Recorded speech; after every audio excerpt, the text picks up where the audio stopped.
Welcome dear student. आज हम लोग जो है प्रयत्न के आधार पर व्यंजनों को कितने भागों में डिवाइड किया गया है ये सीखेंगे। प्रयत्न के आधार पर व्यंजनों को दो भागों में डिवाइड किया गया है। प्रयत्न के आधार पर जैसा हम लोग प्रयास करते हैं बोलने का, इस आधार पर व्यंजनों को दो भागों में डिवाइड किया गया है। पहला क्या है? अघोष है। पहला क्या है? अघोष है। जिन व्यंजन ध्वनियों के उच्चारण में, अघोष किसे कहते हैं? जिन व्यंजन ध्वनियों के उच्चारण में स्वर यंत्रिका यहाँ होती है ना, स्वर यंत्रिका में किसी प्रकार का कंपन नहीं होता है, किसी प्रकार का कंपन वाइब्रेशन नहीं होता है, उन्हें अघोष कहते हैं।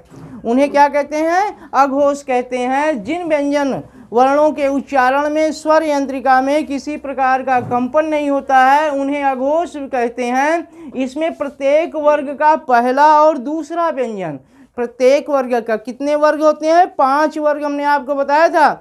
कवर्ग, चवर्ग, टवर्ग, तवर्ग, पवर्ग। इसमें से पहला और दूसरा अक्षर, प्रत्येक वर्ग का पहला और दूसरा अक्षर, जैसे का और खा, चा और छा, टा और ठा, ता और था, पा और फा तथा तीनों जो सा होते हैं वो अघोष में आते हैं। इनकी कुल संख्या 13 है। इनकी कुल संख्या कितनी है? 13 है। पांचों वर्ग से पहले दो दो अक्षर हमने ले लिया है तो 10 अक्षर हुए, और ये तीनों सा मिला करके कुल इनकी संख्या कितनी है? 13 है। आपसे पूछा जाए कि अघोष वर्णों की संख्या या अघोष व्यंजनों की संख्या या अघोष वर्णों की संख्या कितनी है, तो आप क्या बताओगे? 13 बताओगे, ठीक ना।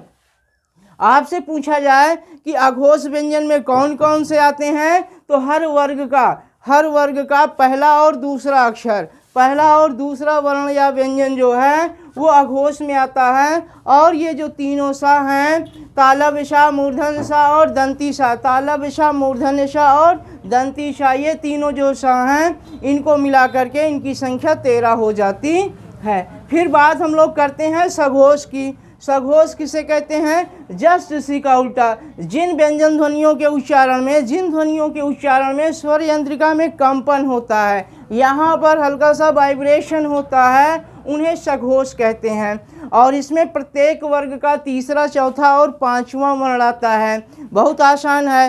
पहला और दूसरा अघोष में आता है हर वर्ग का, और तीसरा, चौथा और पांचवा जो है वो सघोष में आता है। ढा, ढा, या, रा, ला, वा, हा, ये अलग से जो इतने व्यंजन हैं ये भी सघोष में आते हैं। और एक बात का ध्यान रखिएगा कि सघोष में सभी स्वरों को भी शामिल किया गया है।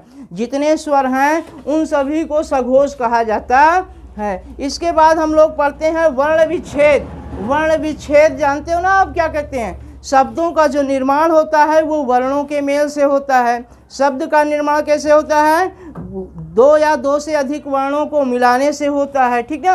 और अगर हम शब्दों में प्रयुक्त वर्णों को क्या कर दें, अलग अलग करके लिख दें या अलग कर दें, तो उसी को वर्ण विच्छेद कहते हैं। शब्द निर्माण कैसे होता है? वर्णों के मेल से। दो या दो से अधिक वर्णों के मेल से शब्द का निर्माण होता है, ठीक ना। और अगर हम उन वर्णों को अलग अलग कर दें तो उसी को वर्ण विच्छेद कहते हैं। जैसे यहाँ पर एग्जाम्पल देखो, आचार्य लिखा हुआ है ना। आपसे अगर ये शब्द दे दिया जाए कि आचार्य का वर्ण विच्छेद करिए, हर एक वर्ण को आप अलग अलग लिखिए, तो पहले हम क्या लिखेंगे? आ लिखेंगे, फिर चा लिखेंगे। चा में हलंत लगा है, इसका मतलब है कि इसमें से स्वर निकल चुका है। उसके बाद फिर आ लिखेंगे, फिर रा लिखेंगे, और ये भी हलंत है। और यहाँ पर फिर या है। हमने आपको ये बताया है ना कि जब रा जो है किसी व्यंजन के, है ना, किसी स्वर रहित व्यंजन के ऊपर लगता है तो ऊपर लिखा जाता है, और या का जो स्वर निकल चुका है तो वो आ है, ठीक है।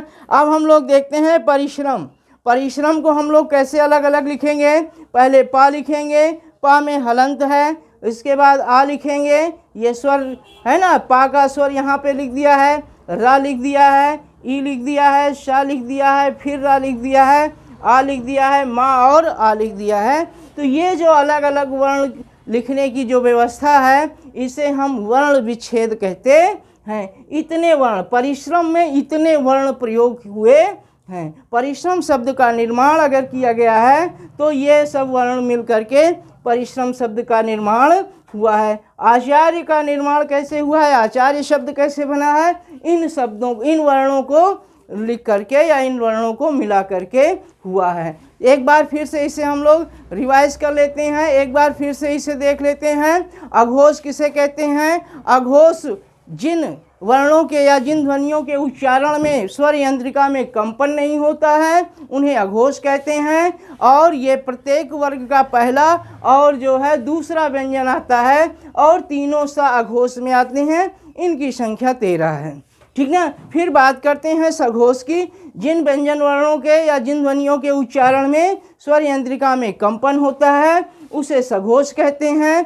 हर वर्ग का तीसरा, चौथा और पांचवा वर्ण जो है या व्यंजन जो है वो सघोष में आता है। ढ, ढा, या, रा, ला, वा, हा ये भी जो है सघोष में आता है। और ध्यान रखिएगा सभी स्वर हैं, जितने स्वर हैं वो सभी सघोष में गिने जाते हैं। और फिर हम बात करते हैं वर्ण विच्छेद की।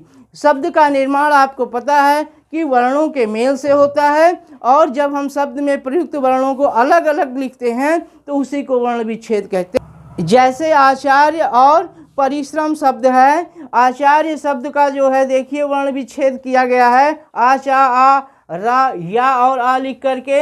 ऐसे परिश्रम शब्द का जो है वर्ण विच्छेद किया गया है, पा, आ, रा, ई, शा, रा, आ, मा और या। अगर ये वीडियो आपको अच्छा लगा हो या आपको पसंद आया हो, ज्ञानवर्धक लगा हो तो इसे लाइक करिए और अपने दोस्तों में ज़्यादा से ज़्यादा जो है इसे शेयर करिए और जिससे उनको भी इस तरह की जानकारी प्राप्त हो सके।